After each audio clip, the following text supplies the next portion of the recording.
Ganito naman ang gawin mo sa cornstarch. So dito po sa aking kasirola, naglagay lang tayo ng 1/3 cup ng cornstarch. Tapos po, nag-add na rin tayo dito ng isang sachet or 24 grams ng Menu Magic Red Jelly Powder. Kapag nailagay na natin yung ating cornstarch pati yung ating jelly powder, haluin lang po muna natin ito ng maigi para mag-combine. Take note, na hindi pa po nakabukas yung apoy sa ating kalan. After adding ng ating dry ingredients, ilagay naman natin yung ating water. So dito po paunti-unti lang yung inilalagay kong tubig habang hinahalo ko po ito. So in total po, kakailanganin natin dito ng 3 cups of water. So bakit nga ba natin paunti-unti lang na inilalagay yung water? Para po hindi mamuo yung dry ingredients sa bottom ng ating pan.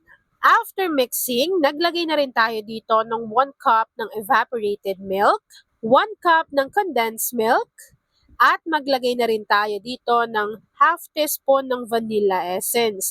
Kapag nailagay naman natin yung ating wet ingredients, haluin lang po natin ito ng maigi. Bago dito sa ating mixture, naglagay po ako dito ng red kaong. So yung kaong na to, yung nasa bote, tas dinrain ko na, hiniwa ko lang ng maliliit at isinama na dito sa ating mixture. Kapag napagsama-sama na natin lahat yung ating mga ingredients, haluin lang po ulit natin ito ng maigi. Bago, pwede na po natin buksan yung ating apoy sa ating kalan at lulutuin lang po natin ito hanggang sa makita natin na kumulo na po iyan at medyo kumapal na yung consistency. So habang hinahalo ko yan mga kakusina, hinihintay na kumulo at makuha yung tamang consistency, please don't forget to like and follow yung ating Facebook page, Kusina ni Angel. Kung meron ka ring Instagram, paki-follow na rin ako doon, Kusina ni Angel. At kung gusto mong matuto pa ng iba pang mga recipes o kaya naman gusto mo mag-share ng mga niluluto mo everyday, pwedeng-pwede kang sumali sa ating Facebook group.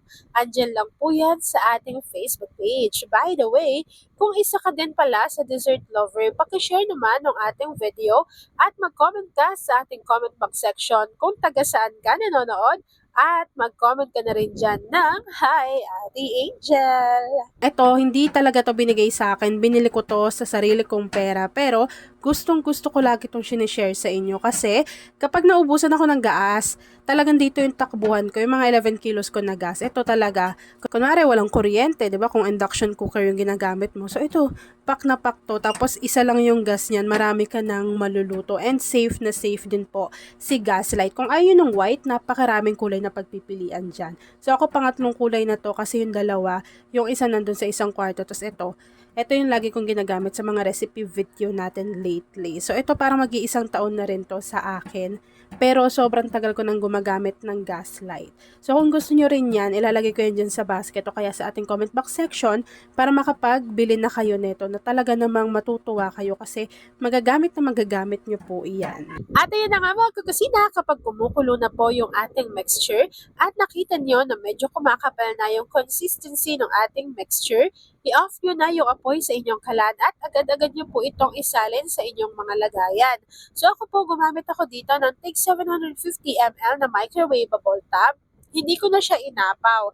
Tapos po, nung lumamig na yan, mag-set at mag-firm, naglagay lang ako ng extra red kaong sa bawat gilid para po maganda yung kalalabasan ng ating dessert. Tapos po, pinalamig ko na yan at pwede na po natin yang i-enjoy. At ayan na nga mga kakusina, kapag lumamig na, nag-set na, nag-firm yung ating dessert recipe, pwede na po natin i-enjoy ang ating creamy kaong ref cake. Kung nagustuhan mo yung ating video, please like and share this video. At kung hindi ka pa nakakapag-subscribe sa ating YouTube channel na Kusina ni Angel, please click subscribe button, click mo na yung notification bell, click all para lagi kang updated sa bawat ina-upload kong mga videos.